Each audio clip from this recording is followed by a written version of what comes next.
कि जो नरेंद्र मोदी ने 5 अगस्त आज से 6 महीने पहले कश्मीर में जो कदम उठाया है, मैं समझता हूं कि ये अब जिस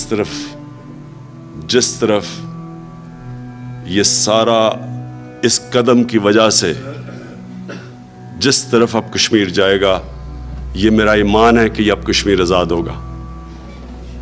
और मैं ये क्यों कहता हूं? ये मैं इसलिए कहता हूं कि अगर वो ये ना कदम उठाता,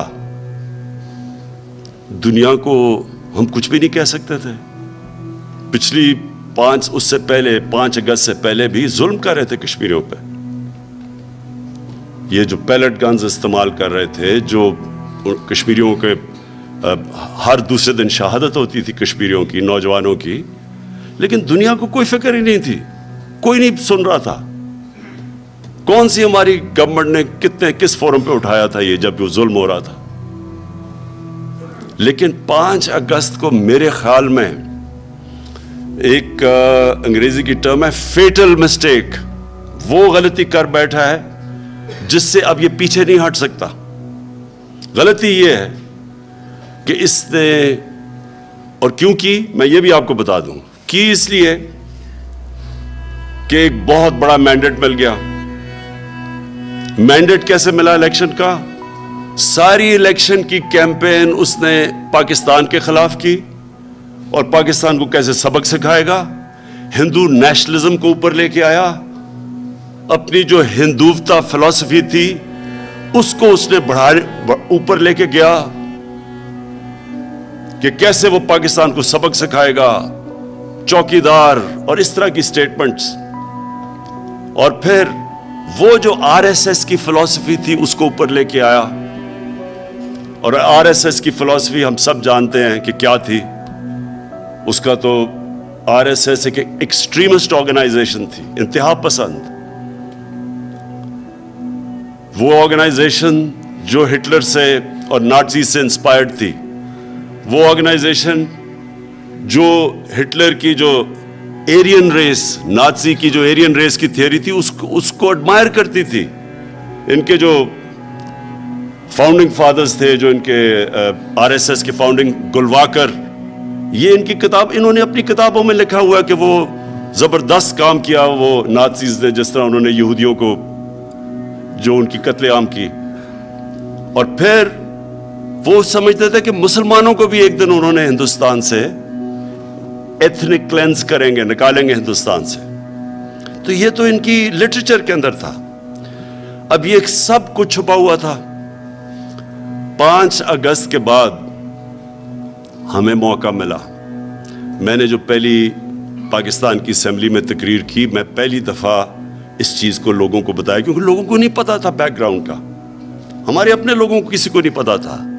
वो पहली दफा था कि हमने बताया कि ये आरएसएस का फलसफा क्या है, ये उसका हिस्सा था जो इसने कश्मीर में किया। और मैंने आपके साथ यहां आया इस असेंबली में, और मैंने आपसे वादा किया कि मैं कश्मीर का सफीर बनूंगा।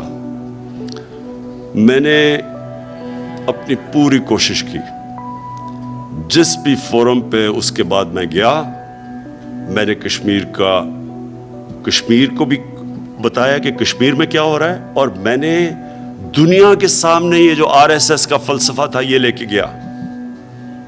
मैं सिर्फ हेड्स ऑफ स्टेट्स को नहीं सिर्फ टेलीफोन किया, हर फोरम का इस्तेमाल किया।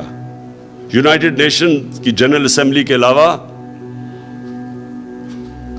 मैं जब गया जिनीवा के अंदर, रेफ्यूजीज की यूएन की कॉन्फ्रेंस थी, उसमें मैंने उठाया एक हेड ऑफ स्टेट को, जिससे मैंने बात की। 3 दफा मैंने डोनाल्ड ट्रंप को समझाया कि कश्मीर इशू क्या है।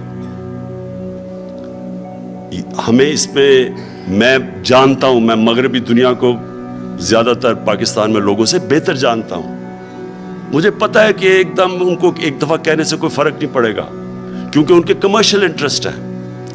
लेकिन जो मुझे पता है कि मगरब को किस चीज से अफेक्ट होगी। नंबर 1, किसी भी मगरबी अखबार जिसके अंदर आप एक फिलॉसफी को नाज़ी की फिलॉसफी के साथ जोड़ दें जो जुड़ी हुई हैं, ये नामुमकिन है कि वो उसके बाद उसको नजरअंदाज करें। उनकी साइकी के अंदर है, क्योंकि सेकेंड वर्ल्ड वॉर में इतनी ज्यादा फिल्में बनी कि जो नाज़ीज़ ने जुल्म किया, जो सेकेंड वर्ल्ड वॉर की वजह से कितनी दुनिया में 5-6 करोड़ लोग मरे, तो इसलिए उनको पता है, उनको समझ है कि नाज़ी फिलॉसफी आइडियोलॉजी क्या है। इसलिए मैंने अखबारों को इंटरव्यूज दिए, टीवी को, बीबीसी को, जितने बड़े चैनल्स थे, CNN को, मैंने जाके न्यूयॉर्क टाइम्स के बोर्ड को बताया, समझाया उनको कि ये क्या फलसफा है, इसका कितना खतरा है। सिर्फ खतरा कश्मीरियों को नहीं है, ये हिंदुस्तान को खतरा है। ये जो RSS की आइडियोलॉजी है, इससे सबसे ज्यादा खतरा तो हिंदुस्तान को है। जब उन्होंने ये कह दिया कि जी जो हिंदू हैं, हिंदुस्तान हिंदुओं का है, बाकी सारे पाकिस्तानी मुसलमानों को तो उन्होंने कहा पाकिस्तान चले जाओ, ईसाइयों को भी, मसीह बरादरी को भी उन्होंने कहा कि ये भी घुसपैठी हैं। ये जो फलसफा है, ये चले अगर छोटी सी अकलियत होती, माइनॉरिटीज थोड़ी सी होती, तो ये शायद चल जाता।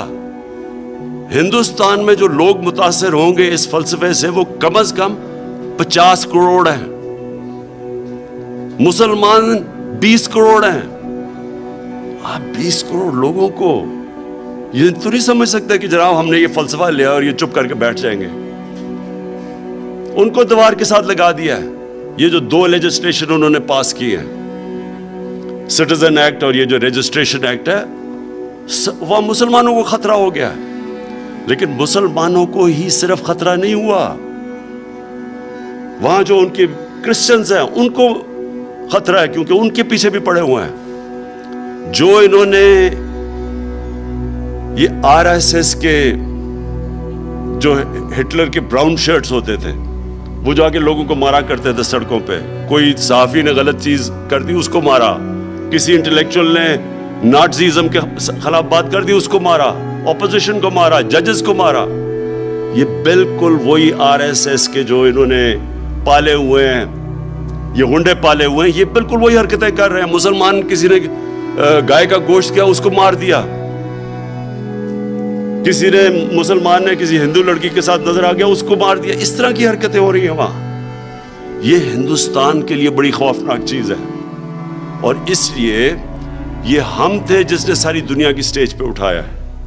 आज दुनिया देख रही है, आज उन मैगजीन्स में हिंदुस्तान के ऊपर आ रहा है जो कभी एक बात नहीं करते थे, सारा वक्त पाकिस्तान को बुरा भला कहते थे, जिन्होंने कभी हिंदुस्तान के खिलाफ एक बात नहीं की।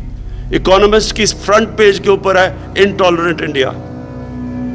सारा पिछले पढ़े इकोनॉमिस्ट के अंदर के कितनी दफा उन्होंने हिंदुस्तान की तनकीद भी किया है, पाकिस्तान की सब सारा वक्त करते थे। न्यूयॉर्क टाइम्स हिंदुस्तान के खिलाफ कितने आर्टिकल्स लिखे हैं, 3 तो एडिटोरियल लिख चुके हैं। मैंने मजमून लिखा, उन्होंने छापा। उस वक्त जब मैंने मजमून लिखा, वॉशिंगटन पोस्ट ने नहीं छापा, क्योंकि तब भी वो उनको समझ नहीं आ रही थी। दुनिया समझ गई है, हिंदुस्तान के अंदर मूवमेंट शुरू हो गई है। हिंदुस्तान के इंटेलेक्चुअल्स, हिंदू इंटेलेक्चुअल समझ रहे हैं कि ये हिंदुस्तान को जिस रास्ते पे लेके जा रहा है वहां तबाही है। जब भी मैं एक हिस्ट्री का स्टूडेंट हूं, आप दुनिया की तारीख उठा के देख लें, जब भी ये रेसिज्म, नेशनलिज्म और रेसिज्म का ये जब जिन बोतल से निकलता है और ये नफरतें दूसरी किसी और इंसानी कम्युनिटी के खिलाफ अब नफरत पैदा करते हैं, आप कहीं भी उठा के देख लें, खून ही होता है, उसके बाद तबाही मिचती है। रुआंडा में टूटीज और हुट्सीज वो एक दूसरे के खिलाफ नफरत की, 10 लाख से ज्यादा लोग, बेचारे लोग मारे गए।